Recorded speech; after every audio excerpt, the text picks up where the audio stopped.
Live from New Delhi, you're watching DD India Live, India's voice to the world.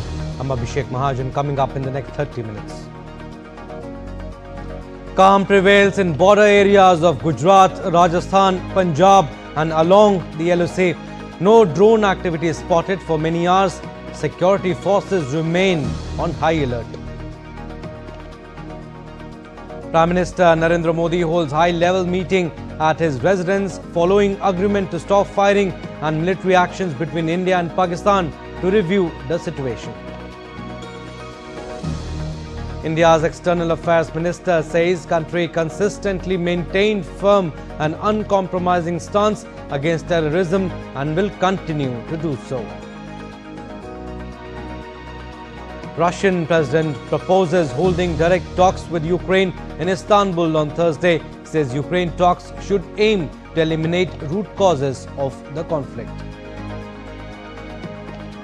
The United States and Iran will hold another round of nuclear talks Sunday in Oman ahead of President Trump's visit to the Gulf nations.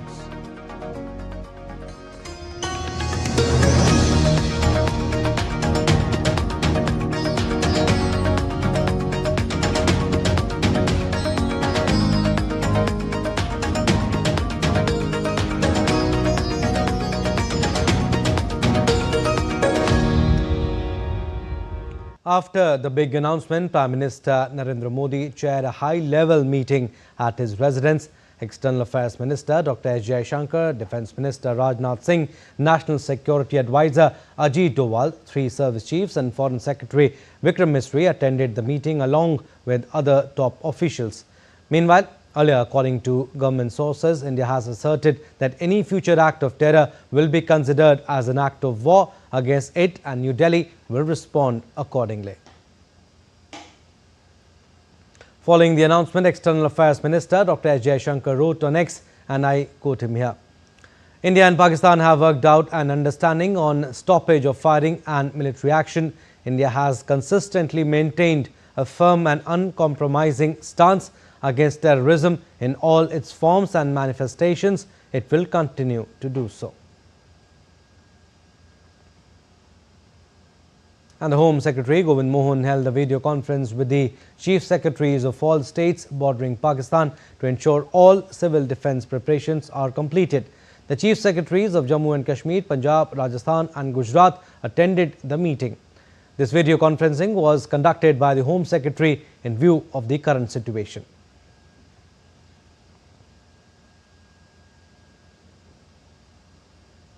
Meanwhile, security personnel at Nagrota military station in Jammu sector noticed suspicious movement late Saturday night near the perimeter and responded, triggering a brief exchange of fire with the suspect.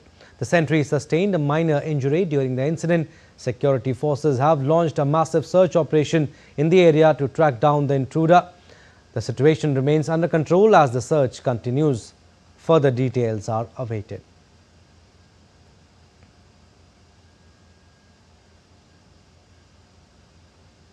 And calmer situation prevailed in border areas of Gujarat, Rajasthan, Punjab and along the LoC. The situation was normal in Poonch area after no drone activity reported during the night. However, security forces remain on high alert. All right, for the current situation, DD India's Ankush Sharma joins us live from Jammu. Ankush, what is the situation at the ground at the bordering areas? No overnight military action from Pakistan reported? See, after India and Pakistan agreed for a ceasefire, after a few hours, Pakistan again violates ceasefire along the LoC in various places in Jammu region and as well as in Kashmir region. But around 10 p.m. Last night, there was no such incident of cross-border firing and the situation becomes normal again. and there was some rumors from Nagrota side also that the social media reports, the social media posts which claims about the terror activities in Nagrota nearby the military station. But the after the verification and cross checking, the police has denied all the rumors, and police have said that there was no such activity spotted. But the information is saying that there was some suspicious activity, but the investigation is going on, and the police is investigating, and the security forces also reached at the spot yesterday night, and they are investigating what is actually happening in Nagrota. Over the night there was no cross border firing, and the normalcy returns, and the life is becomes again normal in Jammu and Kashmir region, and all the shops and establishments will open today, and the normalcy is totally prevailed in the both the regions. All right, Ankush, like you're saying, I mean, normalcy has returned. But what is the general public saying? Did you get any chance to speak with them? They've come back to the normal activities, and shops, like you were saying, in the nearby areas, they'll open today? Yeah, I spoke with some individuals who said that we want to live open in open air, and we don't want war, we want peace. And they also have some thoughts towards our security forces. They salute our security forces. They said that we are safe today just because of our security forces, and we want peace in Jammu and Kashmir, and they welcome the step of the government which took for the normalcy in Jammu and Kashmir. And when both the countries agreed for ceasefire in Jammu, when I spoke to the people of Jammu region, they have expressed their happiness towards this decision, and they welcome this step of the government. And now we have also observed yesterday, when this announcement made by the government, the people incidentally comes from their houses outside, and they have some discussions in the streets. So this indicates the normalcy is returned in the region, and now there is complete normal life again. And the people who left their homes in border areas, they are also now planning to come back to their homes. They will also start their normal life again. They will also open their shops. So the situation is totally under the control, and the people who took shelter in their relatives or camps, so they are now planning to come back in their own region. All right, Ankush, we'll leave it at that. Thank you for getting us the latest from Jammu. All right, we'll go across to Kartarpur now. DD India's Amritpal Singh joins us live from there. Good morning, Amritpal. Tell us the ground situation there at the bordering areas, especially where you are at Kartarpur. Well, we are very close to the border. The situation is calm. There have been no violations or cross-border firing after 5 p.m. last evening. The skies here in Punjab are silent, unlike the past 4 days when constant drones and rockets were coming into Punjab. After 5 p.m. Nothing really has happened, but the administration is taking no chance. Punjab's border areas continue to be on high alert. Blackouts were enforced in the bordering districts of Punjab yesterday. In actually most districts of Punjab, the Amritsar was pitched in pitch darkness all night. Places like Gurdaspur, Ferozpur, Bathinda, these places also had limited blackouts. Punjab continues, especially the border districts continue to be on high alert, on red alert, but there is no drone activity or any cross-border firing that's happening on the Punjab borders. All right, Abhishek? like Amrapal, you are saying no overnight military action has been reported, and things are gradually coming back to normal again. But yes, Indian armed forces, they remain on high alert. Oh, absolutely. They're not letting up the vigil. They are on high alert. The forces, I do not wish to talk about the deployment, but the deployment remains at the maximum. They are securing the borders because, after the DGMO's talk, we saw, and the 5 p.m. Stopping of firing, etc., we saw incidents happen in Jammu and Kashmir, though not in Punjab, but they are the civil administration and the army is taking no chances. The army and the border security force, which guards the international border, is on high alert to respond to any kind of misadventurism if it happens from across the border. So the situation remains critical right now. So there is a certain sense of apprehension in the locals. Some markets are opening up, some markets still remain shut, especially in Pathankot, but other areas, markets are opening up. Amritsar continues to remain tense. So the army and the armed forces are not letting their guard down as of now. All eyes are now on the talks between the two DGMOs, which are slated for 12 noon tomorrow. Abhishek? All right, Amrapal, we'll leave it at that. Thank you for getting us the latest from Kartarpur. Director General of the Border Security Force and all ranks on Sunday paid tribute to BSF Sub-Inspector Mohammad Imtiaz after he lost his life during cross-border firing by Pakistan along the international boundary in the Araspura area of Jammu. Taking to X, BSF said, and I quote, DG BSF and all ranks salute the supreme sacrifice made by BSF Sub-Inspector Mohammad Imtiaz in service to the nation on 10th May 2025 during cross-border firing by Pakistan along the international boundary in Araspura area, Jammu. Prahari Parivar stands firm with the bereaved family in this trying time. Earlier, the BSF also informed that a wreath-laying ceremony with full honours will be held on May 11 at Frontier Headquarters, Jammu, Pallora.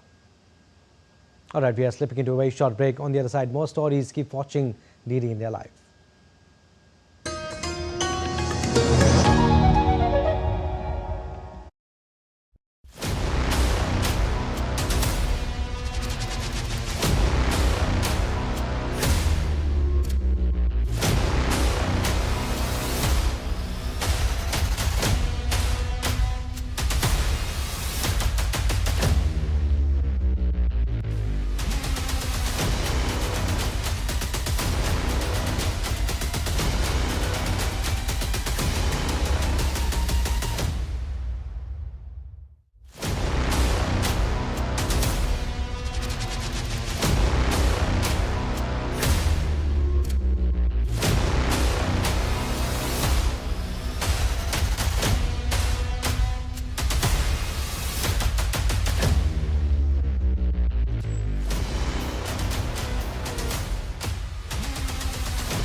Welcome back. You're watching DD India Live. I'm Abhishek Mahajan.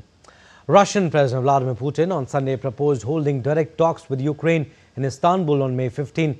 Putin said Russia was proposing direct talks with Ukraine in Istanbul in an attempt to eliminate the root causes of the conflict and to achieve the restoration of a long-term lasting peace, rather than simply a pause for rearmament. The Russian president said he would speak to Turkish President Recep Tayyip Erdogan later on Sunday to discuss the details. Putin's proposal comes hours after European leaders, including UK Prime Minister Keir Starmer and French President Emmanuel Macron, visited Ukraine and urged Russia to agree to an unconditional 30-day ceasefire. Let me remind you once again that it was not us who pulled from the negotiations in 2022. It was the Ukrainian side that did so. So despite everything, we proposed to the authorities in Kiev to resume the negotiations that they interrupted at the end of 2022, to resume direct talks and I should like to emphasize without any preconditions. We propose that they begin without delay as early as next Thursday, 15 May, in Istanbul, where they were held earlier and where they were interrupted.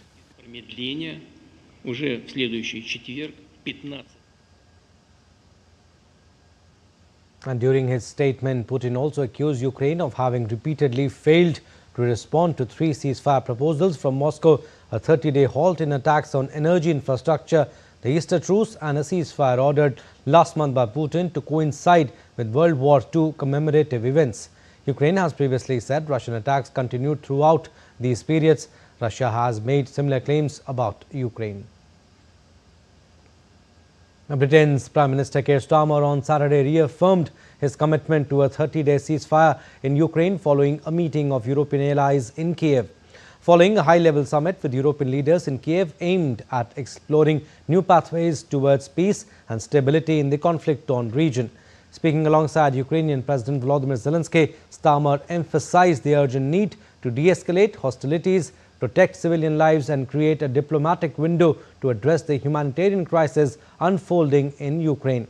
Zelensky welcomed the support but reiterated that any ceasefire must be just and meaningful, not merely a pause that enables Russia to regroup.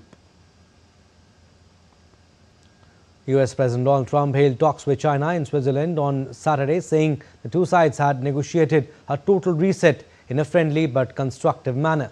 Though he did not elaborate on the progress, earlier top US and Chinese officials wrapped up the first day of talks in Geneva aimed at diffusing a trade war that threatens to hammer the global economy and planned to resume negotiations on Sunday.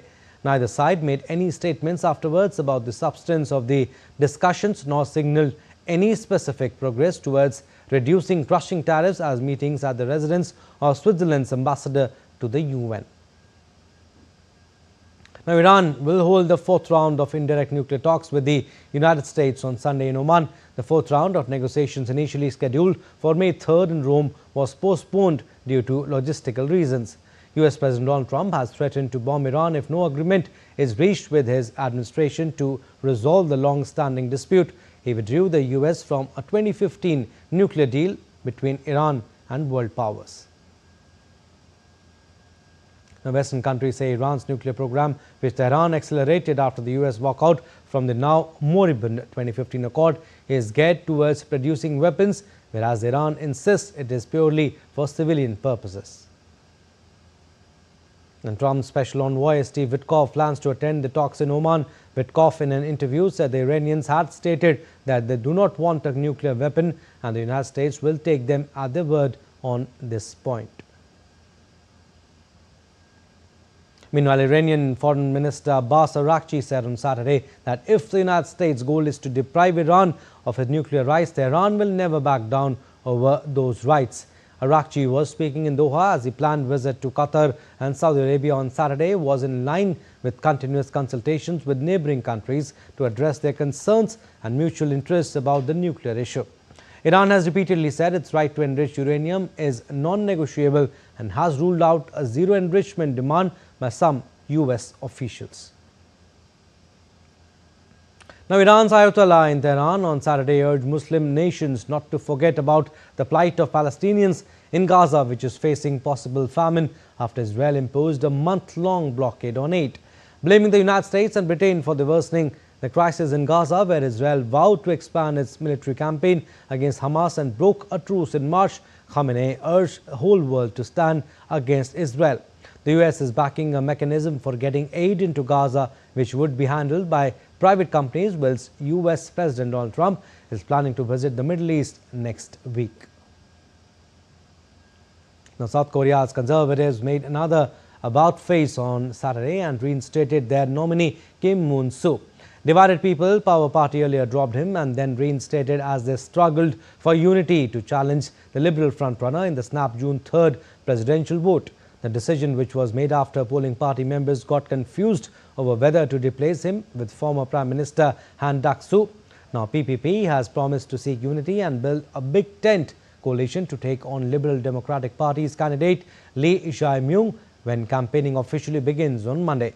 Lee has been a clear frontrunner to replace Conservative former President Yoon Suk-yeol, who was removed from office in April for violating his duties when he declared a short-lived martial law in December. Bangladesh's interim government, led by Nobel laureate Muhammad Yunus, has banned all activities of former Prime Minister Sheikh Hasina's Awami League under the Anti-Terrorism Act. The decision, taken at a special cabinet meeting, will remain in force until the International Crimes Tribunal completes trials against the party and its leaders for alleged crimes during Hasina's rule. Sports updates now. We'll start with tennis. Jannik Sinner made victories return to tennis after a 3-month doping ban. He swept aside Mariano Navone in straight sets, 6-3, 6-4 at the Italian Open in Rome. The Italian had not played since winning the Australian Open in January due to the suspension he accepted from the World Anti-Doping Agency. For 3 times Grand Slam champion, it was not about just winning on home soil but also rebuilding momentum. The Italian said he had his doubts going into the match and still does, but that he wasn't letting that bother him as he looks to get back into form.